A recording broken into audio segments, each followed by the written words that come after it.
नमस्कार बच्चों, आज हम आपसे विलोम शब्द की चर्चा करने जा रहे हैं। तो बच्चों, हमें सबसे पहले ये जानना आवश्यक है कि विलोम शब्द हैं क्या। तो एक दूसरे के विपरीत या उल्टा अर्थ देने वाले शब्दों को हम विलोम शब्द कहते हैं। किसे कहते हैं विलोम शब्द? उन शब्दों को विलोम शब्द कहते हैं जो एक दूसरे के विपरीत या उल्टा अर्थ देते हैं। इनको विपरीतार्थक शब्द भी कहा जाता है और विरुद्धार्थी शब्द भी कहा जाता है। जैसे हार का जीत, जय का पराजय, आय का व्यय, आज़ादी का गुलामी, नवीन का प्राचीन, तो आधुनिकतम का प्राचीनतम। तो ये हैं विलोम शब्द। अब बच्चों, विलोम शब्द की तो ये तो हुई परिभाषा। अब विलोम शब्द कितने प्रकार के होते हैं, यानी उनके भेद क्या हैं, ये भी हमें जानना आवश्यक है। अब इस भेद और प्रकार से क्या मतलब है कि किस तरह से विलोम शब्द बनते हैं। तो सबसे पहले इसके अंतर्गत आते हैं स्वतंत्र विलोम शब्द। अब ये स्वतंत्र विलोम शब्द वे शब्द कहलाते हैं जो अनुलोम शब्दों से किसी भी प्रकार की स्वभावगत या रूपगत समानता नहीं रखते, यानी उनके स्वभाव या रूप गुण में कोई समानता नहीं होती। जैसे गुण का दोष है, जन्म का मृत्यु है, असली का नकली है, आज का कल है, छोटे का बड़ा यानी छोटा का बड़ा है। तो बच्चों, ये कहलाते हैं स्वतंत्र विलोम शब्द, यानी इनके स्वभावगत और रूपगत किसी भी प्रकार की, यानी उनकी बनावट में या स्वभाव में किसी प्रकार की समानता नहीं होती है।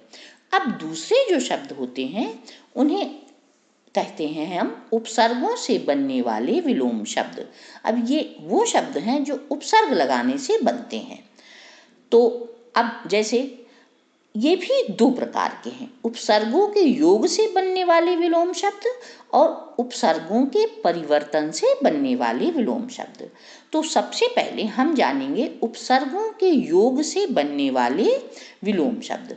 ऐसे शब्द जिसमें मूल शब्द के साथ उपसर्ग लगाकर उस शब्द को उल्टा या विपरीत कर देते हैं।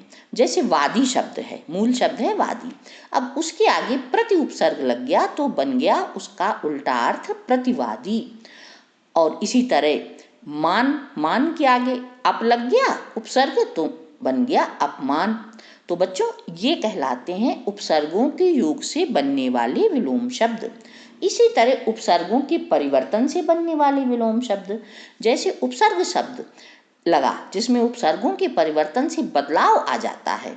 जैसे अनुकूल का उल्टा हो गया प्रतिकूल, अनुराग का उल्टा हो गया विराग, सुरुचि का कुरुचि, अनाथ का सनाथ। तो ये उपसर्गों के परिवर्तन से बनने वाले विलोम शब्द होते हैं। तो बच्चों, अभी हमने क्या जाना? स्वतंत्र विलोम शब्द और उपसर्गों से बनने वाले विलोम शब्द। अब तीसरे आते हैं लिंग परिवर्तन के आधार पर बनने वाले विलोम शब्द। इसमें ऐसे शब्द आते हैं जिसे हम लिंग परिवर्तन करके उल्टा कर देते हैं और उसका अर्थ उल्टा निकलता है।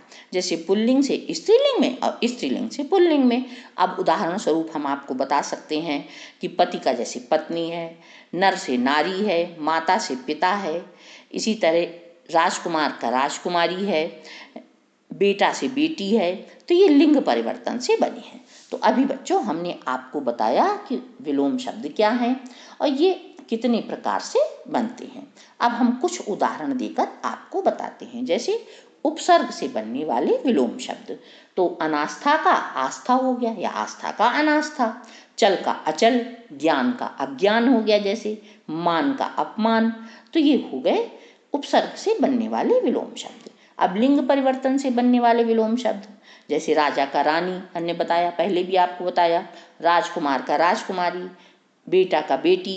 तो इस तरह से लिंग परिवर्तन से कुछ उदाहरण। अब जो शब्द उपसर्ग की तरह प्रयोग होते हैं उनसे विलोम बनते हैं, जैसे लघुकाय का विशालकाय। तो बच्चों, ये कुछ तरीके हैं जिससे विलोम शब्द बनते हैं।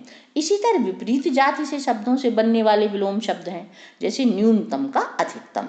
तो बच्चों, इस प्रकार विलोम शब्द किन विधियों से बनते हैं लिंग परिवर्तन के द्वारा विलोम शब्द बनते हैं, विभिन्न जातीय शब्दों द्वारा विलोम शब्द बनते हैं, समास के पद बनाकर विलोम शब्द बनते हैं, जैसे नश्वर, अनश्वर, आदि, अनादि, संभव, असंभव। उपसर्ग के द्वारा विलोम शब्द, ईश्वर, अनीश्वर, अभी आस्था अनास्था हमने बताया ही आपको, मान अपमान बताया, अधिकार अनाधिकार। तो इस तरह से ये विलोम शब्द बच्चों निर्मित होते हैं। अब जैसे कुछ विलोम शब्दों की चर्चा हम आपसे कर सकते हैं, जैसे शत्रु का मित्र है, रात का दिन है, इच्छा का अनिच्छा है, अनुराग का विराग हो गया विलोम, उत्कर्ष का अपकर्ष, उत्थान का पतन, आग्रह का दुराग्रह विलोम हुआ, एकता का अनेकता। तो बच्चों इस प्रकार से कुछ विलोम शब्दों की चर्चा हमने आपसे की और हमने बताया कि इसको पढ़ने का तरीका भी ये हो सकता है, अगर हम वो अपनाएं तो ज़्यादा अच्छा होगा कि हम इसको वर्णमाला के अनुसार, जैसे छोटा आ से निर्मित, फिर बड़ा आ से निर्मित, फिर छोटी बड़ी ऊ, इस तरह से अगर हम याद करें तो हमको याद करने में इन्हें सहूलियत होगी, क्योंकि विलोम शब्द भी अनंत हैं। जिस तरह से पर्यायवाची अनंत होते हैं उस तरह विलोम, यानी शब्दों की तो कोई सीमा है नहीं। तो हमने आपको ये तरीके बताए कि कैसे विलोम शब्द बनते हैं और कैसे विलोम शब्द क्या होते हैं, उनकी परिभाषा क्या ही है, ये हमने आपको इस वीडियो में बताया और आशा है कि आपको समझ में आ गया होगा। अगर कोई बात समझ में नहीं आई है तो आप कमेंट के माध्यम से हमसे पूछ सकते हैं। धन्यवाद।